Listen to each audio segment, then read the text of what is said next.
Cleveland royalty, really, and really Cleveland royal family when it comes to athletics, because Dad was just he did it all. I was just watching Teddy Ginn highlights. I was in the time machine.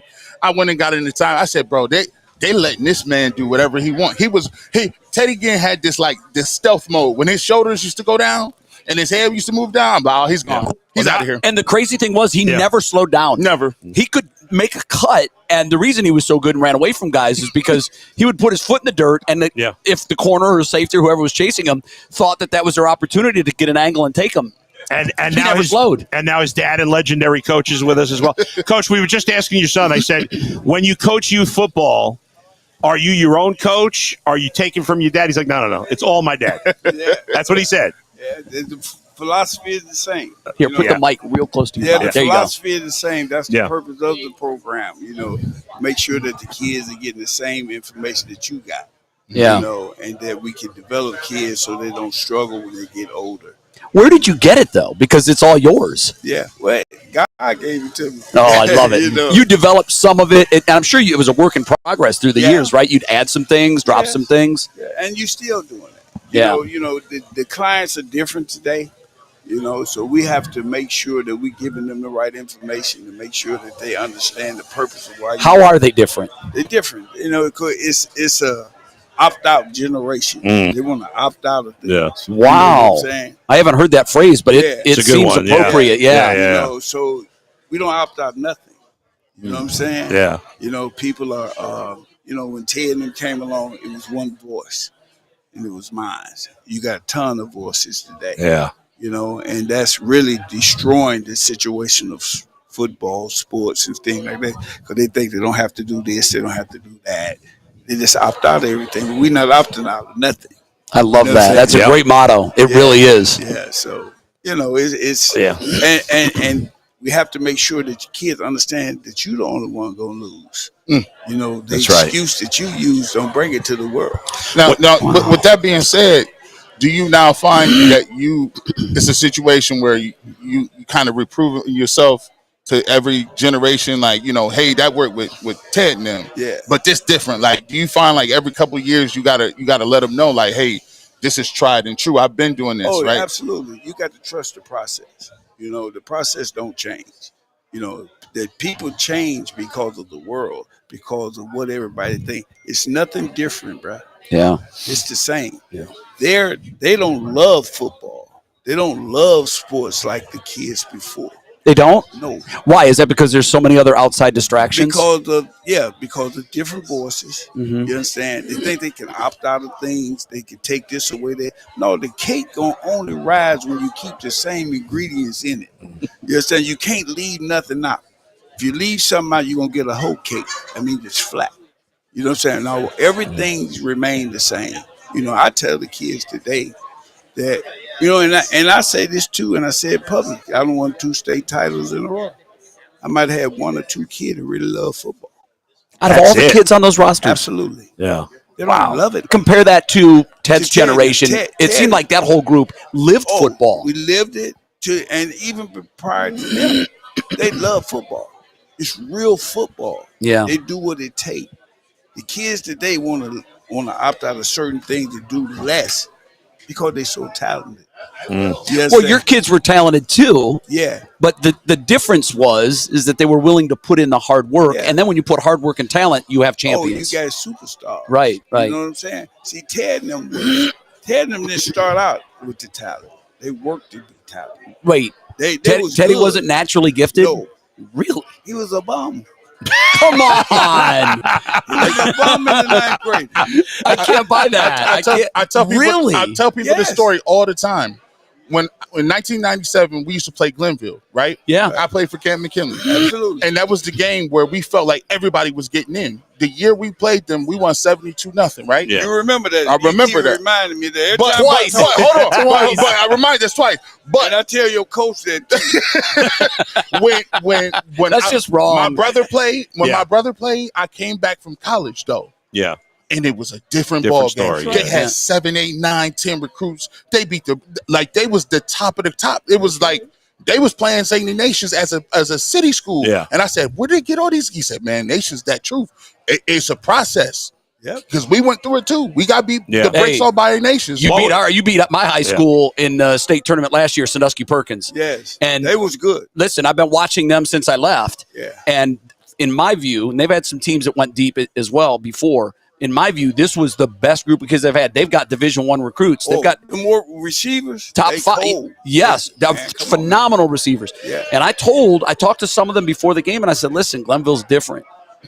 They're different now. They're not. There's not these conference schools you've been beaten up on. That's right. And it was fairly close. I mean, it was respectable, but there was no doubt who the better team was. And everybody in the program said, "Yeah, that's what we dream of being one day." And it all has to have. It's almost timing. You got to have all the stars align for a school like that to come in and take on a school like yours. I think that it's a they have this myth about inner city kids. Right. You know what I'm saying? That has always been. What is it?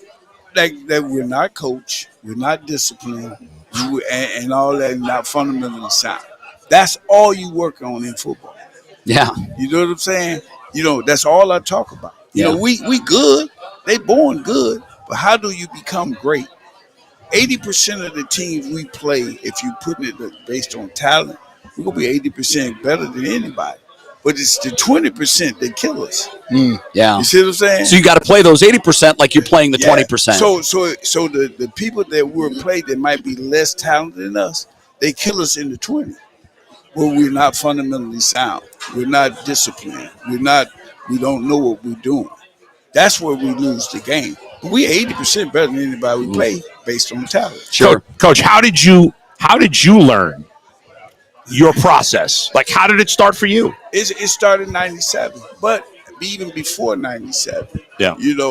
I've seen what other coaches did. Yeah. You understand? And I can go back to 97. What Ken McKinley would teach you. Right. You understand? Yeah. So I studied film. I studied the sport. We was talented, just as talented as anybody. We wasn't strong. We was smart. Yeah. Nutritionally, we wasn't there. We couldn't finish. I would jump out on people at 97, 98. You understand? And then I'll be 12-0. At the end of the game, it's 36-0. Yeah. Or 36-12. Yeah. Because I run out of gas. I run out of energy. I run out of... So it's all that. Then the major part of all of this is this.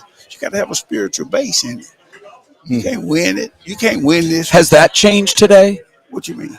The spiritual base that your guys collectively come to with you today, has that changed from in the late 90s? No. So they still have that. That's what we based on. Right. You're gonna come to FCA. Now you got somebody that you worship. Sure. Everybody got. I'm not in that, but you got to come. Got it. You see what I'm saying? Absolutely. Now you worship who you worship. Yeah. You know what I'm saying? But practice it. We'll practice. Yeah. But we all gonna be here in this huddle. Yeah. And you understand? And we can understand that our strength don't lie on us. See, I don't care about how good you think you are. It's a man upstairs that's going to give you that gift. Wow. You understand? It's so many things, man, that I have to change, in how I coach. You understand? And I it's just like the kids. I did something that killed my own self last year, the beginning of the year. I did my own chapter, right? And it was a scripture that I used.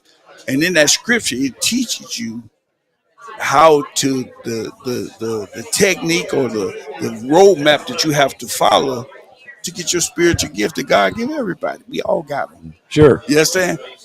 And I use 2 kids. I use 2 kids that go in the higher state, and I use 2 kids, one dead, one in jail. And they were all gifted.